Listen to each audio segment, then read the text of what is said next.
Hey everybody, and welcome back to the channel. This is Shaka from Shaka Reacts. Today we've got a great reaction video for you. We're going to be checking out a BOYZ II Men classic, but this is going to be a cover of their song End of the Road by the group Home Free. Super excited to get into it, everybody.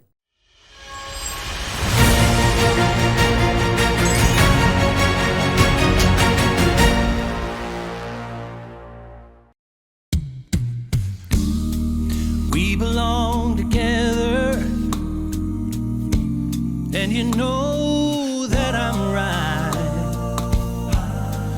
Why do you play with my heart, or why do you play with my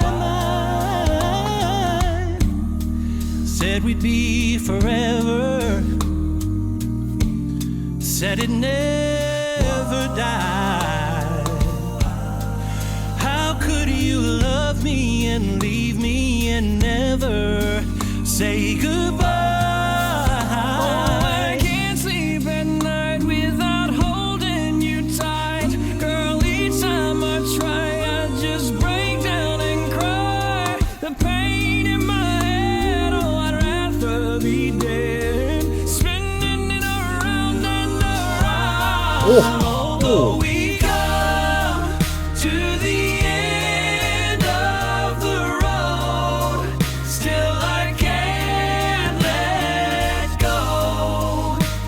unnatural, you belong to me, I belong to you.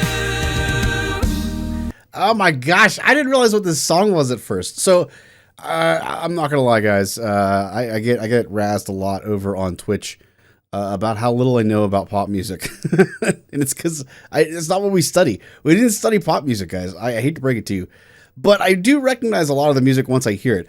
I didn't know what this was going into this reaction. But then we got to the chorus and I was like, oh, I know this. I remember this and I love it.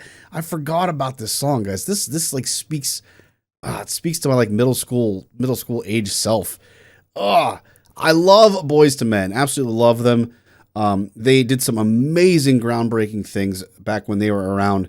And then I love what they've done here, what Home Free has done with this. It is just so good. There are so many good things on this. First and foremost, guys, if you are here just to watch a reaction and not get any kind of feedback or analysis or anything, this is not the right place for you. We do break down the songs. We do analyze it pretty thoroughly. That's part of what we do here. So if you are here for that kind of thing, that's great. That's awesome. Keep watching. I have not, sorry, it's just not for you guys. But one of the things I absolutely love, guys, we've talked before, one of the strengths far and away with Home Free here is just the background percussion that we've got going on. His ability to be just so clean with his tones and have them mimic so well what we actually would hear with a real acoustic instrument is just so impressive. In particular, we've got kind of like almost like a woodblock going on at one point here, guys, that he's mimicking, and it's just so accurate and so well done. The other thing I think that this song in particular really hammers home is just the voice differences between Austin and Rob here. They are so drastically different, and even though they're so drastically different, they blend so well together. Tim, same thing, just across the whole group, their voices just blend so well. So the three sections that we got here, we kind of had the opening feature with Rob. We had the opening feature with, I shouldn't say the opening feature, but the secondary feature with Austin. And I thought to myself, I'm like, they sound so different, but it sounds so complimentary. And like, I just don't understand why it works. And then we got to the main full body harmony section. And it's just like, oh, yeah, I just forgot how amazing this group sounds together. Again, I just want to listen to a little clip of Rob here, guys. His voice versus Austin's voice, and then when we put them all together, and they just blend so well. Let's do a little bit of Rob here. Said it never died. How could you love me and leave me and never say goodbye? Oh, I can't sleep at night without holding you tight. Girl, each time I try, I just break down and cry. The pain in it's just so amazing to me. Their voices are very different, but again, like I said, they're going to blend so well together. Rob's is a little bit more classical sounding, a little bit more classically trained sounding versus Austin's a little bit more straightforward, regular voice. There's not quite as much, how do I say, resonance, I guess is the best word to say. But there's still a lot of clarity in his voice. It cuts so cleanly. Versus Rob, I think, just has a little bit more resonance in his. But man, when we combine them, though, like I said, guys, it's so cool how well they just all blend together in that full ensemble moment here.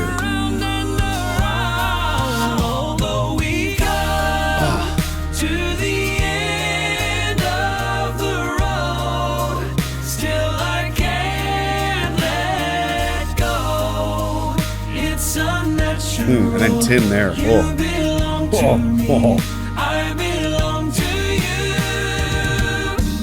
Nice break there. I know you really love me. You just don't realize you've never been there before. It's only your first time. Maybe I'll forgive you. Maybe you'll try. We should be happy together forever, you and I. Will you love me again like you loved me before? This time I want you to love me much more. This time instead, just come to my bed and baby, just don't.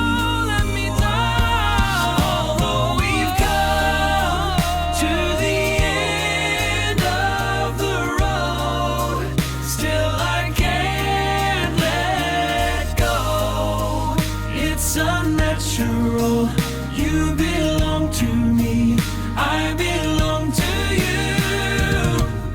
Before we continue on, one of the things I love that they're doing, so we talk a lot about composition here, just because that tends to be more my background. I've done a lot of arranging for different ensembles and things like that, primarily for marching bands in particular, but I've done a lot of arranging, and when you arrange musical works, the way that you kind of layer parts on top of each other, the way that you introduce parts really has a major impact on what you do. And this is just a moment where, so we've talked about kind of the blending of their voices and their sonorities, their tone qualities, and how great they are despite being different. This is an example of some great compositional writing here from them, where when they all come in, they keep Tim in a little bit of a higher register at the beginning part of this. To give you a little bit of this really bright color as an ensemble, as a really, really bright sound. And yet it's still, I don't know, still has a little bit of that melting, sultry aspect to it. I think that's just because of their voices being so good. But what Tim does is around the second time through, they drop him down in the lower octave. And not only does that provide more depth to the arrangement and the voices as a whole, but it just gives you something new to listen to. It's something varied, and you're like, oh, what is that? It's a little different. I actually didn't catch it the first time we listened to this. I mentioned it real quick the second listen through, but I actually missed it the second time, or the first time through, I should say. And that's just a sign of great writing. It's not something that you necessarily pick up on, but it's always there whenever you have this little bit of new substance to it that you didn't hear the first time. It's what keeps you engaged. So if you're ever like, man, I don't know why this is so catchy, I just keep wanting to listen over and over and over again, it's because of really good writing to constantly introduce new ideas and new things into it that you didn't hear in a previous section. Of the road, still I can't let go. It's unnatural. You belong to me, I belong to you. Come to the end of the road, still I can't let go. It's unnatural. You belong to me, I belong to you. So before we get into his little feature here, guys, so you can hear it, it's kind of done in two different ways. It's not that Tim is not singing, to be clear. That's not what I'm saying. He goes more from a hum, kind of mimicking just a bass, to then outright singing. And so it's not necessarily that they are omitting him as a part. It's not that he's necessarily gone completely, but it's that they open him up in terms of a sound. So they keep him closed off with a lot of the humming, sounding just more like a generic bass instrument, and then really open him up with lyrics to kind of stress home that big opening part. You can hear him scoop in particular at the one section. When he scoops, it's like, whoa! It just hits so hard because it's so different than the other section was. To me, I belong to you. Come to the end. So right now he's just doing a hum. Still I can't let go. It's unnatural. And then scoops it. You belong to me. I belong to you.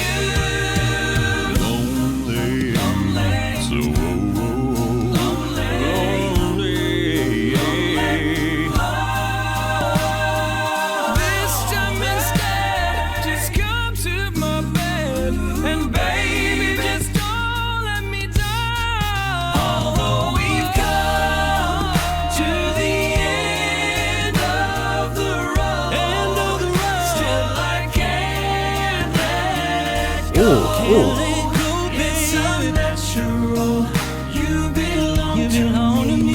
I belong to you. Go to the end. So again, something I picked up on here. Again, this is just a credit to the percussiveness here with the attention to detail. I almost guarantee you, unless you have some background with drumming, you're not going to catch this. It's a very subtle difference. And for him to hear it and mimic it in his singing is really impressive. What he's doing, guys, is called a flam.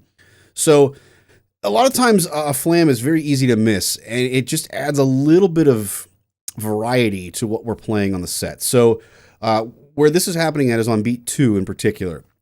So with a basic, rock kind of pop ballad type thing going here, you have a snare hit on 2, you have a snare hit on 4. It's just your typical rock beat, essentially. But what's happening is here, occasionally on beat 2, he's adding in a flam. A flam is just a real brief note just before the main note. So instead of having it on beat like 1, 2, that kind of a thing, they're adding this little bra right before it. So it'd be 1, bra, 3, bra, kind of a thing. It's very subtle, and it's not every 2 and 4. It's not the whole entire time. It's just occasionally. We're going to rewind just a hair and listen really closely. You'll hear it almost sounds like a mistake. That's what a flam is. It almost sounds like there's a mistake, but it's typically on beat 2. So we're going to go right about here and listen closely and see if you can hear this, guys. Right there. We actually had it right off the bat. Right there. That one's on the beat. Off the beat. On the beat. That one was on.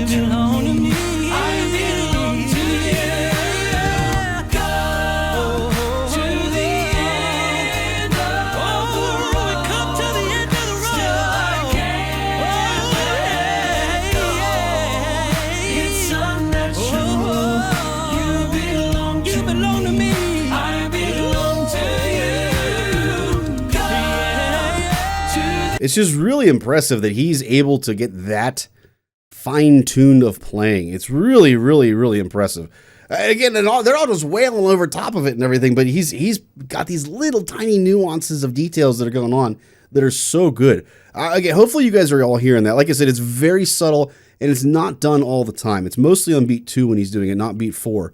And it's not every beat 2, to be clear, but it is there occasionally. But it adds, again, a little bit of that variety, a little bit of spice of life, so to speak, that keeps you engaged as a listener. Really well done. We're going to go ahead and rewind just a hair, guys. We're going to keep going through here as we continue.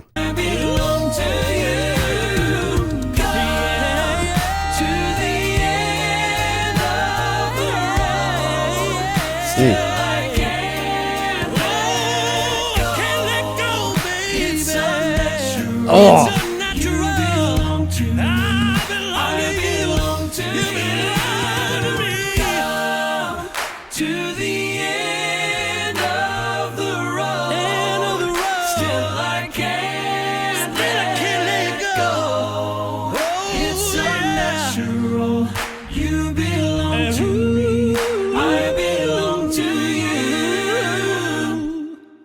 I love that outro. I think one of my favorite things in music, especially the soulful like this, is when you go from all this stuff, all this substance to just straight up beautiful harmony and just pure great execution without all the extra pizzazz. It's just, because if you feel the music, if you're really vibing to that music, man, it just lines up so cleanly, and it's just, it's so satisfying. And they absolutely nailed it. Absolutely nailed how incredibly good that was. Harmonically speaking, just so much good stuff, guys. So much good stuff. My goodness. Hopefully you guys enjoyed today's video as much as I did. If you did, I would greatly appreciate it, guys, if you like and subscribe the video. Subscribe to the channel. And of course, if you want to catch more of this stuff that's coming out, guys, make sure you turn on notifications. Last but not least, if you want to continue your journey down this musical rabbit hole that we've got here, make sure you guys check out the next video.